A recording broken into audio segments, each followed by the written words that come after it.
ताज्या घडामोडी पाहण्यासाठी C24 YouTube चॅनलला लाईक करा, शेअर करा, सबस्क्राइब करा आणि बेल आयकॉनवरती क्लिक करायला विसरू नका।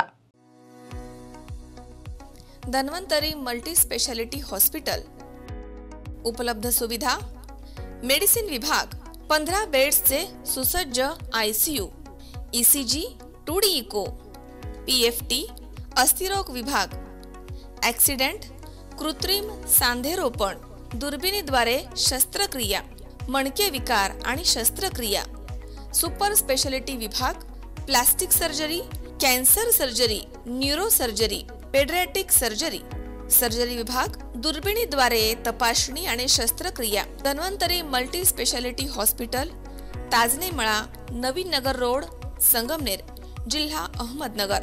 फोन नंबर 02425 2275 74 तसेच 2275 मोबाईल नंबर 74 99 17 68 64। संगमनेर शहरामधील डॉक्टर अमोल करपे यांनी त्यांच्या हॉस्पिटलमध्ये ॲडमिट असणाऱ्या एका 16 वर्षीय अल्पवयीन मुलीला टेरेसवरती नेऊन तिच्यावरती अत्याचार केल्याची घटना ही रविवारी 6 एप्रिल रोजी पहाटे 4 ते 5 या वेळेमध्ये घडली आहे। डॉक्टर करपे याला नाशिक इथून पोलीस पथकानं ताब्यात घेतलंय। या प्रकरणी अत्याचारित अल्पवयीन मुलीनं दिलेल्या फिर्यादीवरून शहर पोलिसांनी डॉक्टर करपे यांच्यावरती पॉस्को अंतर्गत गुन्हा दाखल केलाय। रामनवमीच्या दिवशी काळीमा फासणारी ही घटना घडली आहे, त्यामुळे संगमनेरकरांनी मोठा संताप व्यक्त केला।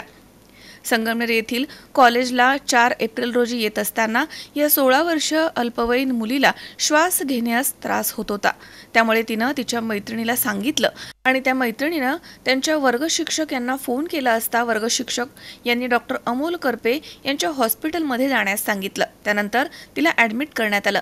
रविवारी 6 एप्रिल रोजी पहाटे 4 ते 5 या वेळेमध्ये डॉक्टर अमोल करपे याला ही मुलगी अल्पवयीन आहे हे माहीत असून देखील डॉक्टर करपे हा तिच्या बेडजवळ गेला आणि तिला म्हणाला की तुला बरं वाटत आहे का? तेव्हा ती म्हणाली की मला आता बरं वाटतंय। तेव्हा डॉक्टर करपे तिला म्हणाला की तू जरा बाहेर ये असं म्हणाल्यानंतर ती बाहेर गेली।